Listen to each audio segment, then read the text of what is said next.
I suppose my first question is,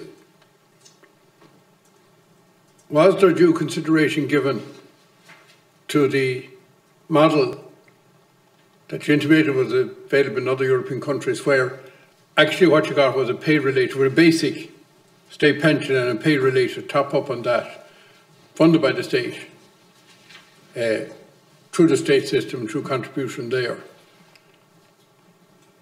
And were there comparisons carried out between that method of funding, which presumably is on a pay-as-you-go basis, as compared to what's being proposed?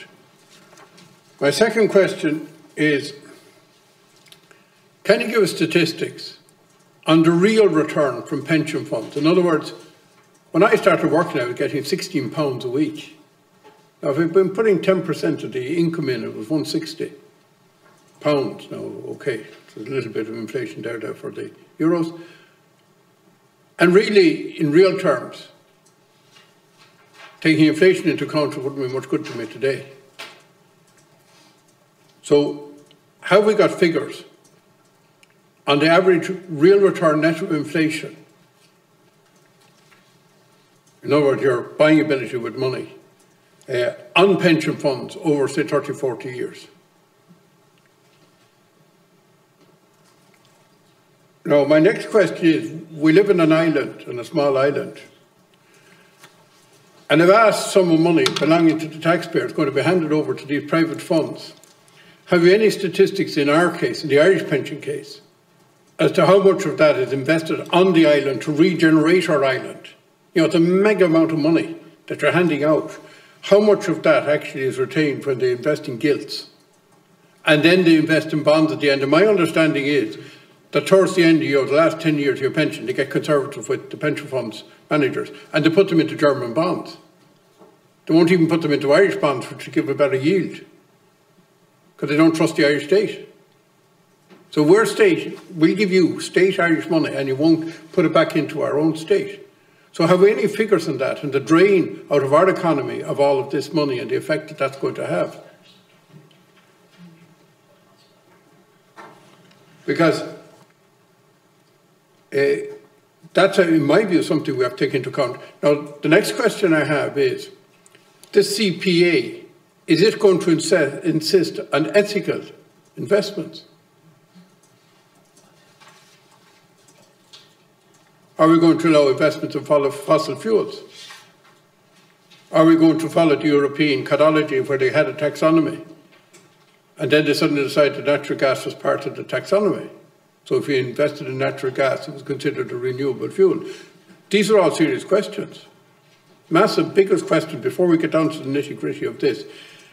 Return, obviously return. The great thing about the pay-as-you-go, as the present system the people paying the PRSI today, pay in today to the pensioners today.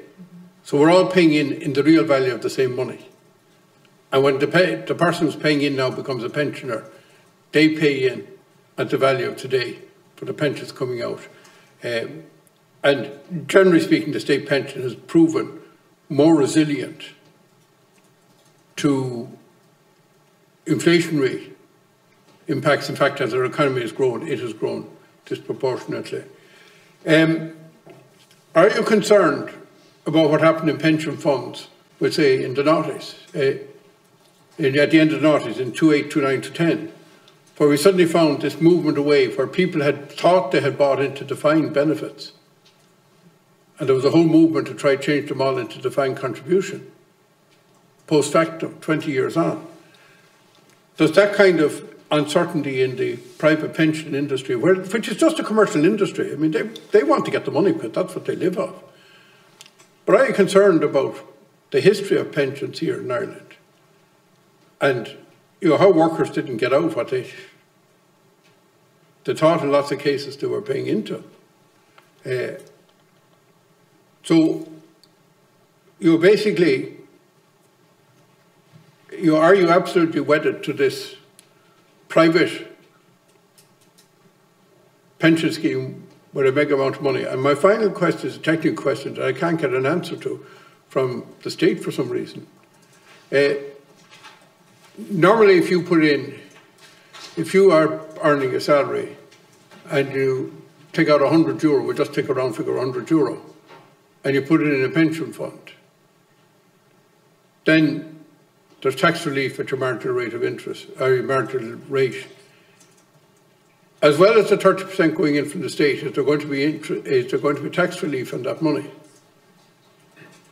Finance have said that they haven't made a final decision because I asked parliamentary questions on it.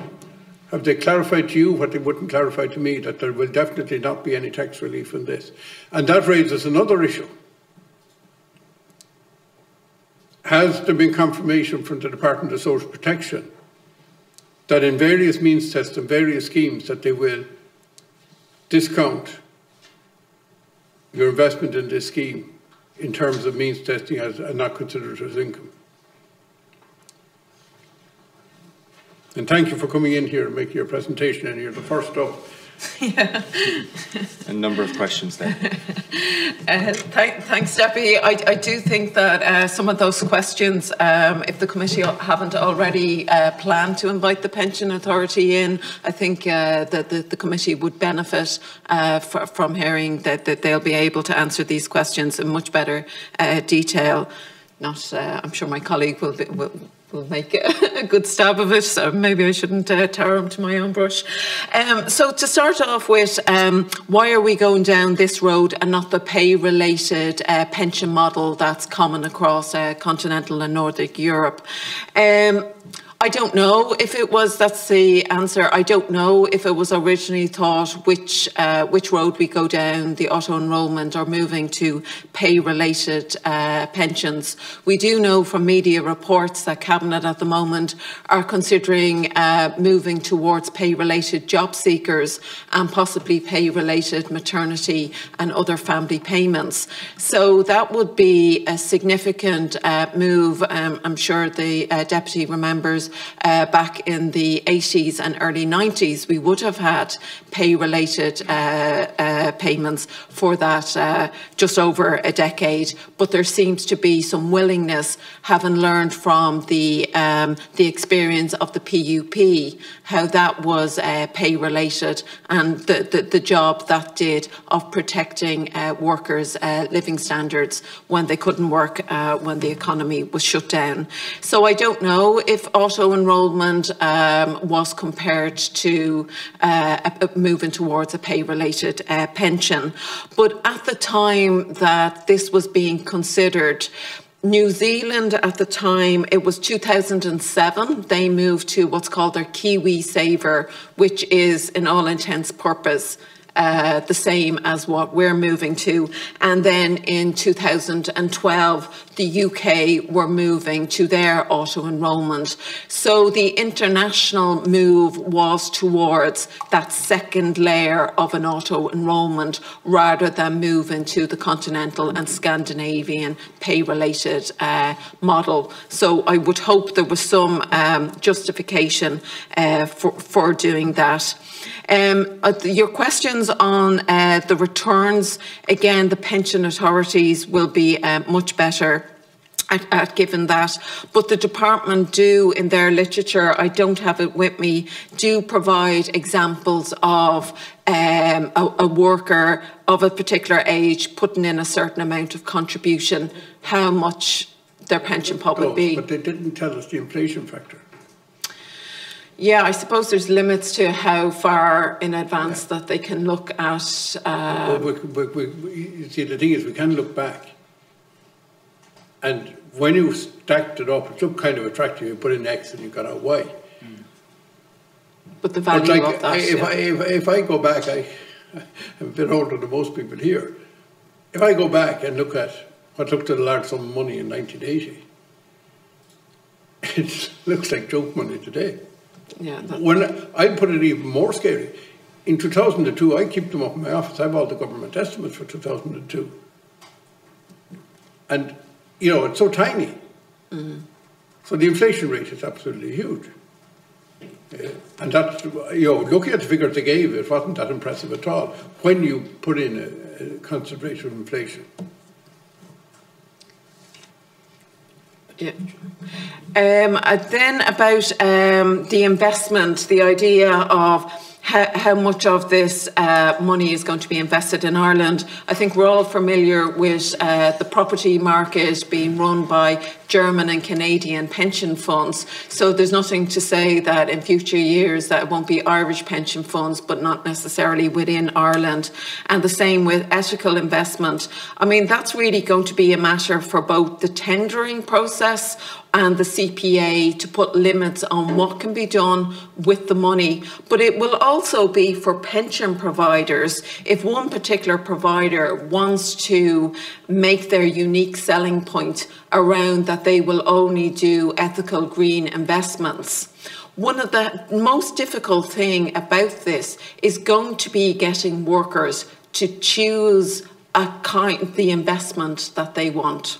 So if a provider can set themselves up as, we will only invest within Ireland or ethical investment, it might be that gets them more attractive, but really it will be down to the CPA and the tendering to put parameters on how the money can be invested. The pension funds, we do mention that we do think there is a need, especially around, as you mentioned, the pension levy, and that pension funds are, the product you thought that you bought isn't the same product as you end up receiving. There is going to be need for legislation and reassurance to the public that we have learned from past mistakes, and some sort of guarantee there, and that will be a big job of work. As to tax relief, our understanding is that the state contribution is instead of tax relief, and that's why we have made the argument that it should be €1 for every €2.50 invested instead of €1 for every 3, so that it's equal to the 40% tax relief. However, there will be tax relief for employers, and they will be able to reduce it from their corporation tax bill. So yes, you won't be getting the state investment, and it will be the employees' deduction contribution will be on their after-tax income. Just on that one, there was a proposal 10 years ago to standardise tax relief at 33%, and that meant that if you were paying 20% tax, you still would have got 33% relief. And if you were paying 40% tax, you would have got 33% relief. And the advantage of that was you weren't once again hitting the people at the bottom end of the wages scale.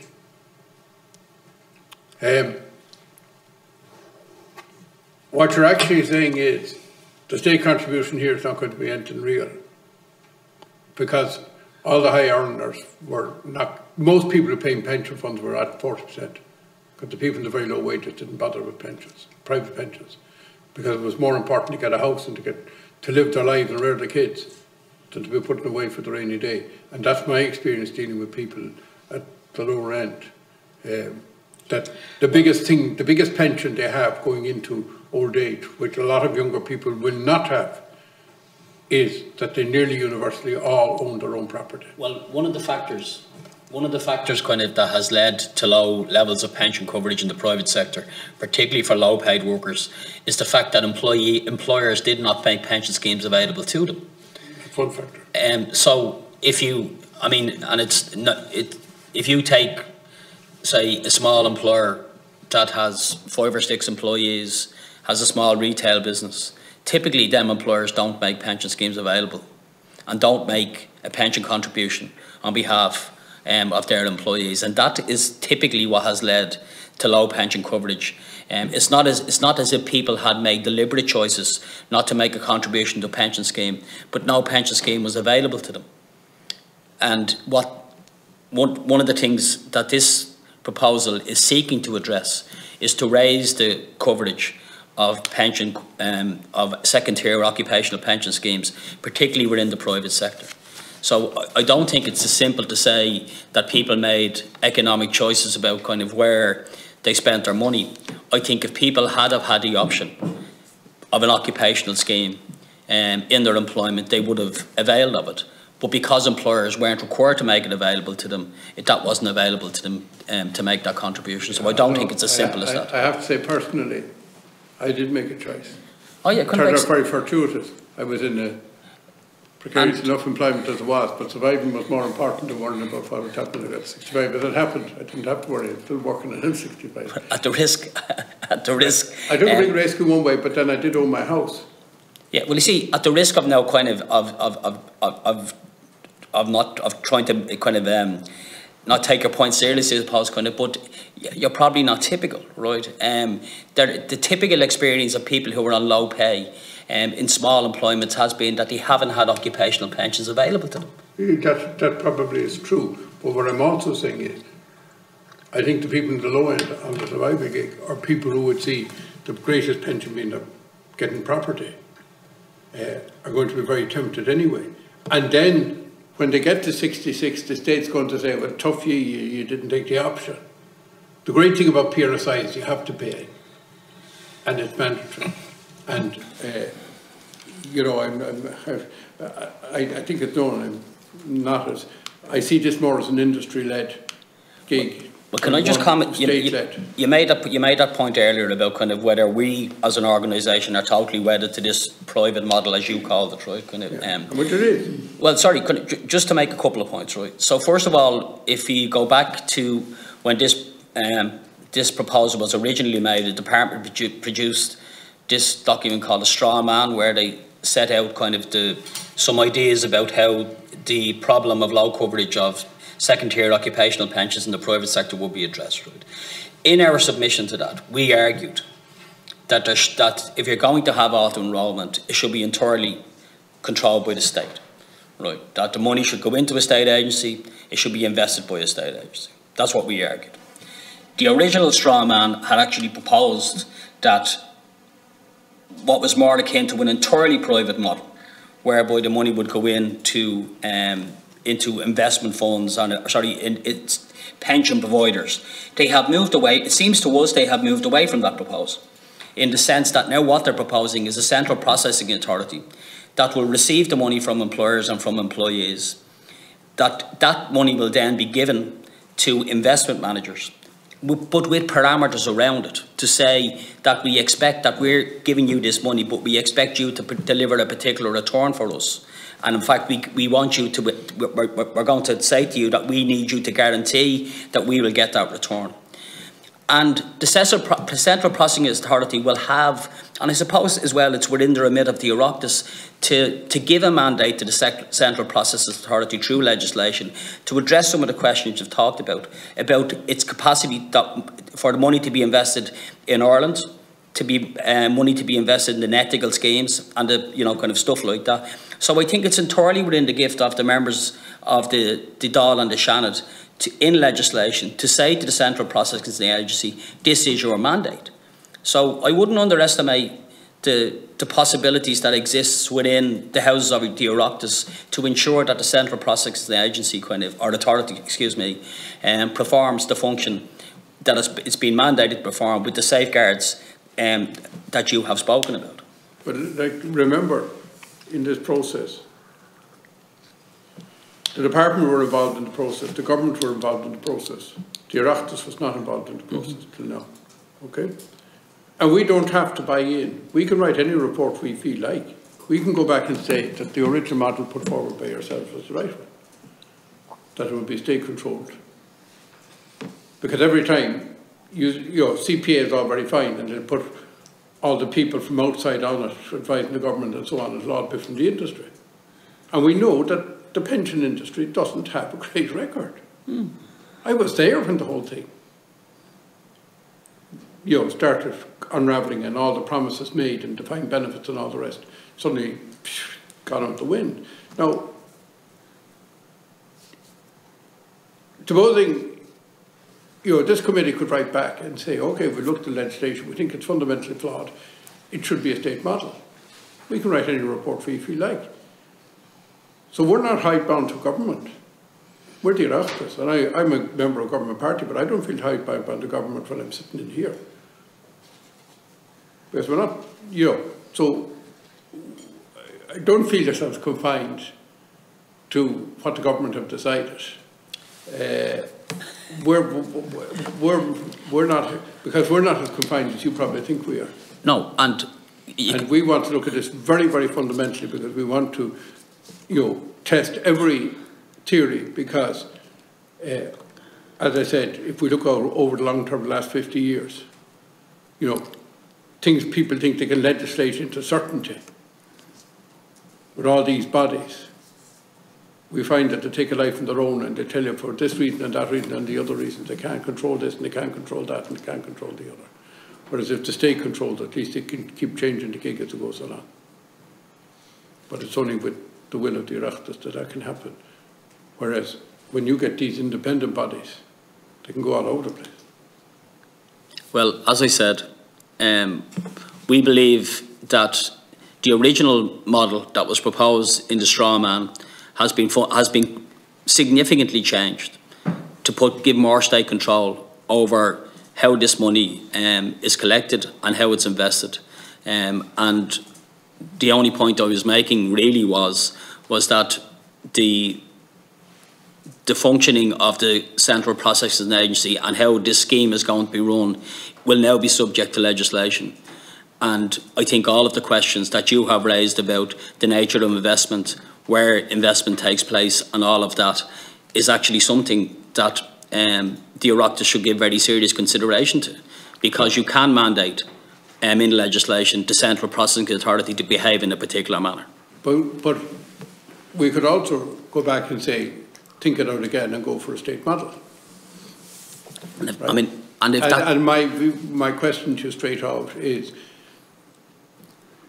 are you convinced now that the state model isn't the optimum model? If we were looking at Bernizzi, we never seen this before. We never had any legislation in front of us as a committee before. So would your view be that actually the optimum model is the state model, or are you convinced that this hybrid model is better than the original model of the state model? Well, we have been asked today to come along and talk about kind of a bill that has been placed before the Oireachtas in terms of providing a particular type of pension scheme, right? So our comments today are kind of reflective of what we've been asked to comment on in terms of the legislation. The question you pose about whether we have a completely state, state-provided kind of pension system where there is no occupational pensions, effectively, I think is what you're talking about. No, I'm saying that you contribute, the employee and the state contribute to this, because the state is the basic payer anyway, to this. Well, that's what happens in the state. Related. But that's what happens. But that's what happens in the state pension at the moment. The state pension, there's a contribution made to the state pension on behalf of employees, on behalf of employers, and the government kind of make a contribution as well. So that's what happens at the moment. Yeah. So what we're saying, right, is that there is a state system that kind of results in the state pension being paid to people. In Ireland, we have a system where there's occupational pensions that that provide workers with a second-tier pension scheme, right? That scheme, the occupational pensions are demanded by our members and supported by our members, right? And what we have here is a proposal to have a mandatory occupational pension scheme in the state, right? So we think that's a good thing, right? If the state wants to go further and improve the state pension to a point, can I just finish the point? Can I put it in simpler terms? We might allow the witness to complete his point, though. Having looked at the Nordic model and the continental Europe model, which provides for occupational pensions, my understanding, but state occupational pensions, but the question is that a better model? The question I suppose we have to ask ourselves at this point is that our model has evolved to a point now where hundreds of thousands of workers have second-tier occupational pension schemes, right? And what I'm the question I suppose, or the question I would pose back to you is that if we were deciding to move to a more continental, more Scandinavian model, kind of, how would we deal with them? How would we deal with them second-tier occupational pensions that currently exist? What would we do with them? Leave them as they are. Sorry? Leave them as they are. They're not part of the auto-enrolment. No, but the point I'm making is that if you're talking about having every pension provided by the state. I'm not saying every pension, I'm saying that there would be a state pension. We have a state pension, right? But an auto-enrolment state pension. No, but if we have a state pension. No, but an auto-enrolment state occupational pension, as you're calling it. And in our original submission to the public consultation, we called for auto-enrolment to be completely controlled by the state, right? And the original model that was suggested was, no, we would have 4 pension providers and it would be completely private sector provided. What's been proposed here, in our view, kind of has moved more towards what we were suggesting, in that you have a central processing agency that would control the funds and give mandates to investment managers around how them pension funds, or them monies that are put into pension funds would be managed. So I think the proposal here is better than the original proposal, and that there's more state involvement in it.